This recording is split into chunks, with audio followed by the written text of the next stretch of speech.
probably the biggest thing on the radar of integrative and functional medicine right now is leaky gut syndrome and GI problems. And they are the #1 cause for getting high endotoxin levels into your body. So if you have a high mercury level and a leaky gut, you're very likely to damage the very transport system that's getting that mercury out of the body, and that's going to lead to a pooling up of the inorganic mercury levels in the blood. Mercury, a pernicious neurotoxin. How do you get rid of it? Hi, this is Dr. Mercola, helping you take control of your health, and today I'm joined by Dr. Chris Shade, who is probably one of the best experts in the world to help answer that question. He's developed some very effective diagnostic tests to differentiate exactly where your mercury is coming from, whether it's from the dental work you've had with mercury amalgams or from seafood that you've been eating that's contaminated with heavy metals. So he's going to enlighten us on that and tell us some really exciting strategies that you can implement to begin an effective detoxification process for heavy metals. So welcome, and thank you for joining us. Thank you. It's always a pleasure to be here with you, Dr. Mercola. The way that we do the testing, we call it the mercury tri-test because we're looking at 3 different matrices or 3 different kinds of samples. We look at blood, hair, and urine. The blood, we have our reservoir, our body burden representation of the 2 different forms that are accumulating in your tissues. There's always more in the tissues than there is in the blood, but there's this steady state between what's in the blood and what's in the tissues. And if we're able to separate these 2 forms like we do, we're able to get a very clear picture of those 2 forms. And then the excretion indices, that being hair as an excretion marker of methylmercury, and urine as an excretion marker of inorganic mercury, they should be directly proportional to those levels in the blood. When we look, the most telling of these and the most importantly diagnostic of these ratios is looking at the inorganic mercury in the blood compared to the inorganic mercury in the urine. And for a given amount of inorganic in the blood, there should be roughly a 7-fold increase in the urine as that's filtered out into urine. But what we find in people is that a lot of people have low urine, high blood. Now we can go back to 1973 where one of our common mentors, the late Hal Huggins, had published already in his book, It's All in Your Head, that certain people had what he called retention toxicity. Now, he couldn't measure different forms in the blood, but he could measure the urine, and he'd look in your mouth and he'd say, well, this guy has 10 amalgams and that guy has 10 amalgams, but this guy's urinary mercury output is very low and this one is high. And who did we find was the sicker of the 2? It was the one with the lower urinary mercury. Now that we can look at exactly what's in the blood compared to the urine, we know what that ratio should be, and if you're high blood, low urine, that means you've got damage not to your glomerular filtration system, but damage to the proximal tubule transporters. The proximal tubules are the place where all the exchange takes place.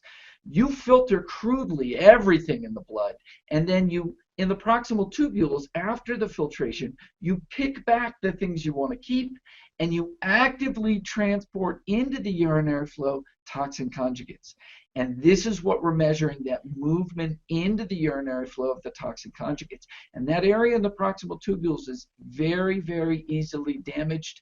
In mouse models, they found that a combination of endotoxin and mercury exposure can create that damage to those transport proteins. And obviously, probably the biggest thing on the radar of integrative and functional medicine right now is leaky gut syndrome and GI problems. And they are the #1 cause for getting high endotoxin levels into your body. So if you have a high mercury level and a leaky gut, you're very likely to damage the very transport system that's getting that mercury out of the body, and that's going to lead to a pooling up of the inorganic mercury levels in the blood. So that diagnostic is really important, and it tells us that if that ratio is off, that we need to start by treating your kidney before we go into the main detoxification. If somebody only has methylmercury exposure from eating fish and they have no amalgams and never had that, they are all going to break down a certain amount of the methyl mercury into the inorganic mercury pool. Mhm. But that's not a fixed rate. That's an individual reaction that we don't really understand. I suspect it's related to oxidative stress, but some people break down a lot and really build up this inorganic mercury pool despite not having amalgams. And some people break down only a little bit. And those people who are breaking down a lot are at much more risk from toxicity from their fish than if they're not doing that. They have two forms of mercury building up in their blood, including the worst one, the inorganic mercury. So it's very important that we divide those and see how well you're excreting the two. Methyl mercury, pretty much the only source that you're exposed to is seafood. But it is a very big source. It's a big deal for a lot of people if they eat seafood. And it's very important that we don't throw all seafood into the same basket, because you can have 100 to even 1,000-fold difference in the mercury levels as you move through the food chain. If you're looking at the top of the food chain, a shark, he might Mhm. have 4 ppm to 10 ppm, parts per million, methylmercury in the tissue that you eat. And then you go down and you look at a sardine or an anchovy, and they may have 1 to 10 parts per billion.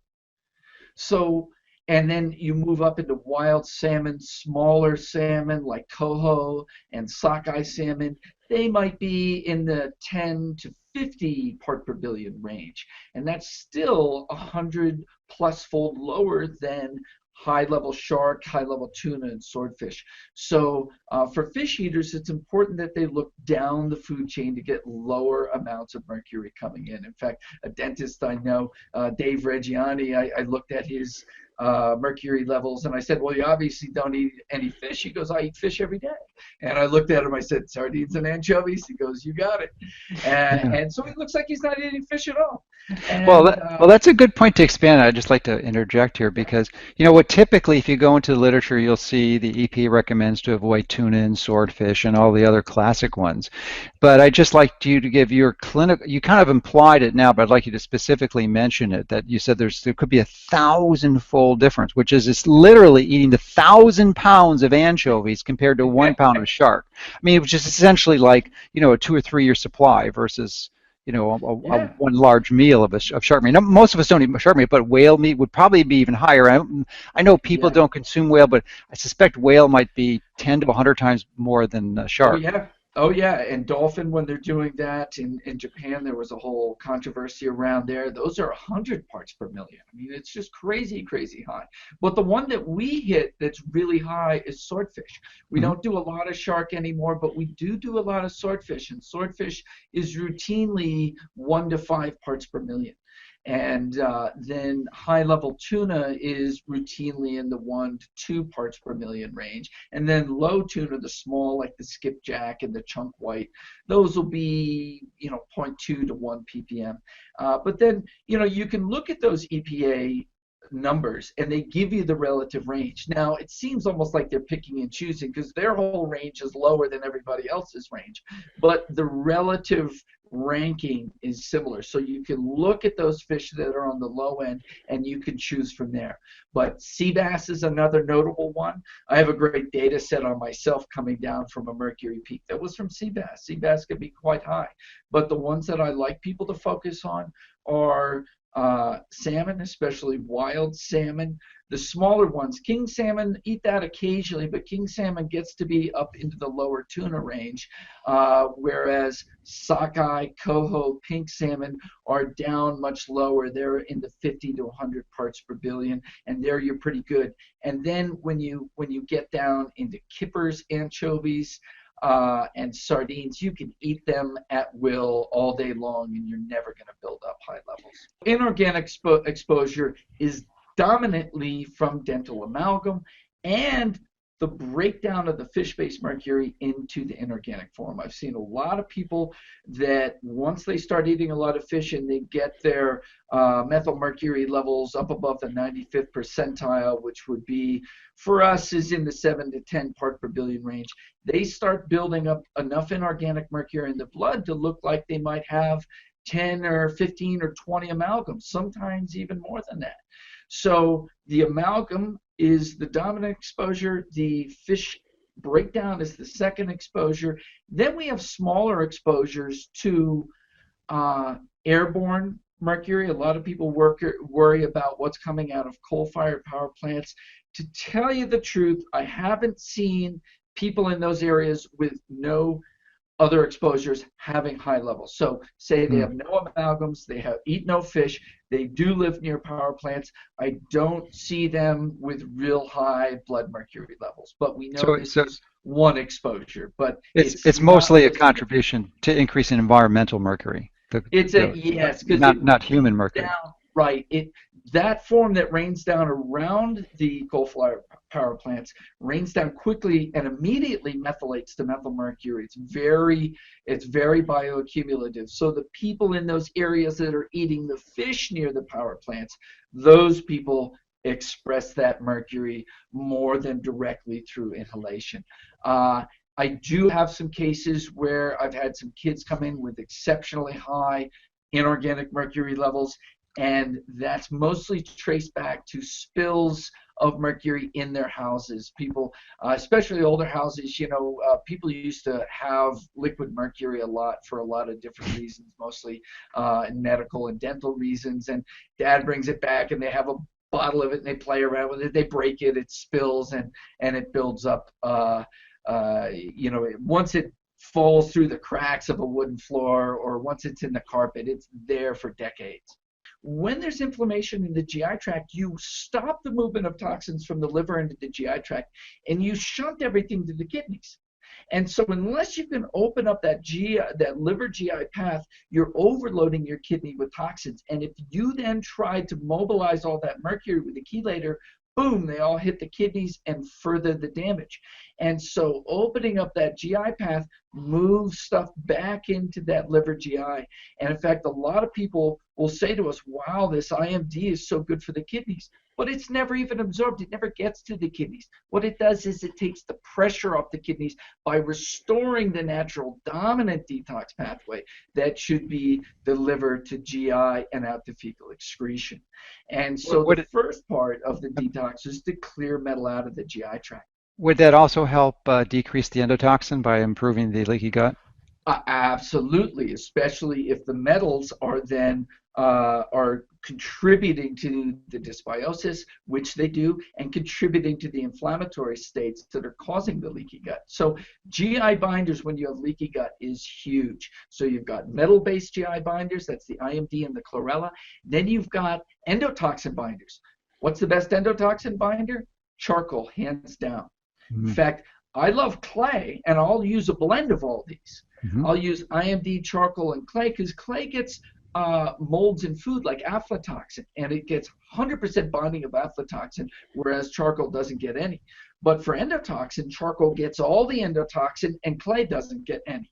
So for each of the different toxins, you have a different chemical or a different binder that gets a sort of swath of that world of toxins. So I like a cocktail of GI binders, including a metal-specific one like IMD or chlorella, charcoal, which gets almost all the other mycotoxins except for aflatoxin, and then you've got clay, which gets aflatoxin but not the other mycotoxins, and then you've got all the pesticides and herbicides, and in that mix of different binders there, you're going to be able to get almost all of them. So it's really important in a detox to have a good cocktail of GI binders. But when I lecture about detox, I like to talk about two things: movement of the toxin out of the cell. I call it squeezing the cell. So it goes from the cell into circulation, and then filtration of circulation. And that filtration is the kidneys, the liver, and the GI tract. So first step, if you see that if people feel crappy, it means that toxins are building up in circulation faster than they're being filtered. So first we want to make sure the filters are working. So we want to support kidney, we want to support liver, and we want to support GI movement and make sure we're binding up all of the toxins in the GI tract. So that's step one, is to get the filtration mechanisms right.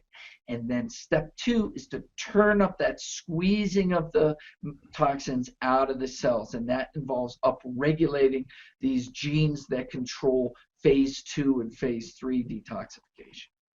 So You talk about that next, but I just want to interject here that obviously the charcoal and the clays that you reference are available pretty much anywhere, almost any commercial drugstore. But Very the true. IMD is something that is peculiar to you. You developed it. You actually figured this thing out, and it really I is only did. available from your company at Quicksilver. It is, yeah. Quicksilver Scientific is the only source for that. We're working on getting some clays and zeolites to have the same kind of binding potential, and that'll be a little bit more, patient friendly. We'd like practitioners to oversee the IMD use because it's so strong, but we're working on some solutions that will be able to disseminate a little bit more freely. And so yeah, so that part is clearing out the GI tract. Then we need to support kidney and liver, and so kidney and liver, you've got some of the classic herbs there. Liver, everybody knows things like dandelion and milk thistle, bitters like gentian. In fact, we have an herbal bitters mix that we use in a liposome right now that's very good.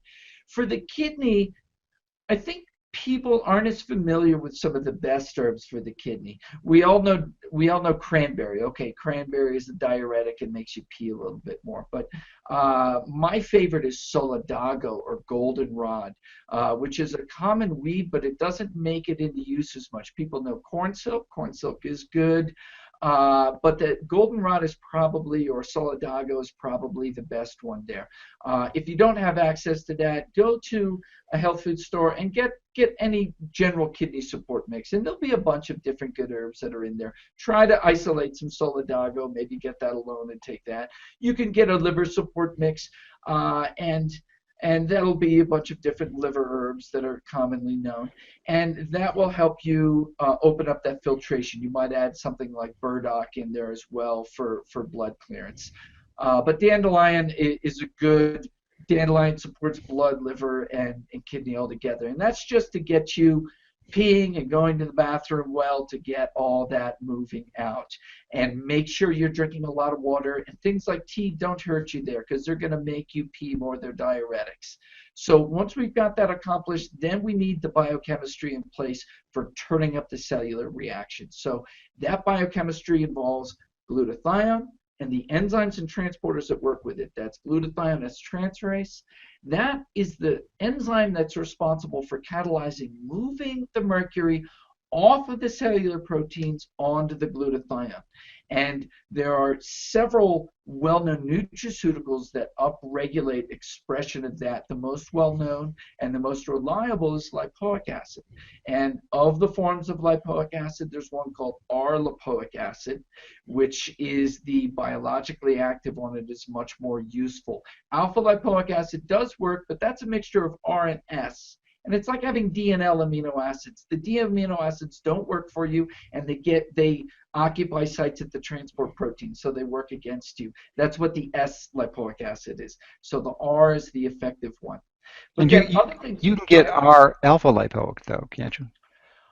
Well, when they say R alpha lipoic, it's just us mixing words up together. But if the R is there, it is distinctly the form that you Okay. want. I'd like to go back and just hit those sort of the three pillars of metal or of detoxification in general, but specifically metal detoxification. You need the glutathione in there. You're going to get that in a liposome, or you're going to use precursors. Then you need the enzymes upregulated inside the cell. That's NRF2 upregulation using R-lipoic acid, polyphenols, and sulfur-based compounds from crucifers and alliums. And then, very crucially, you need to clear all the trash out of the GI tract. You're either going to use thiol-functionalized silica with a practitioner, or you're going to use chlorella. And then you're also going to add in the ancillary adsorbents for all the other toxins, and the two most important ones are charcoal and clay. So if you get charcoal, clay, and a thiol source like our IMD or chlorella, you're going to be able to bind all that up. And whenever you feel bad, if you're detoxing and you're feeling crappy and heavy, you need to clear more toxins out of your GI tract, and you need to clear more out of the blood. And when you do that, back off of phase 2 upregulation, back off of your NRF2 upregulators, take more GI binders, and take more cholagogues and diuretics, and drink a lot of water, because you want to turn up the filters of the kidney, the GI tract, and the liver. Turn up those filters, clear all that stuff out, and when you're feeling clear again, then you can hit those detox upregulators or a little more quickly. And the last key to it, well, this is a two-part key. Starting low, working up high. Start all your doses low. Don't jump into this. This is more of a marathon than a sprint. This will take 3 to 12 months. It might take more depending upon if you're chronically ill. So start low, work up high, and pulse, because you can't upregulate gene expression every day. You have to do it and then let it come down. So stimulate, relax, stimulate, relax. We start with 5 days on, 2 days off, or if it's a little heavy for you, 4 days on, 3 days off. And once we get a little deeper into it, we move it up to 10 days on, 4 days off. And one last anecdote, or one last study to share regarding that, when they looked at upregulation of these gene sets using phytochemicals, plant-based chemicals, in mice, they saw that when they gave them a high dose, they went up to a max expression in 10 days that was threefold their baseline. And on the same dose over the next 20 days, going out to 30 days, the expression went down, down, down, down, down till it was back at baseline. Meaning when you use these compounds that upregulate every day, they stop working for you. You got to take them, stop. Take them, stop. And how did you learn that? Was it by observation? Well, there's a long history of that. All of the naturopathic and the old German biological traditions would teach pulsing. They didn't know exactly why, but they would teach that. But then I found this paper where they did this in mice, and they were using St. John's wort as an upregulator, and they saw that from day 1 to day 10, there was a progressive increase, but day 10 to day 30, it went back down to baseline. And so we had already been pulsing, and some of it was just natural to go parasympathetic, sympathetic, to stimulate, relax, to give people a break from things. But then we found the biochemical basis for why to do that, and that's why pretty much the max we'll do is 10 days on and then 4 days off.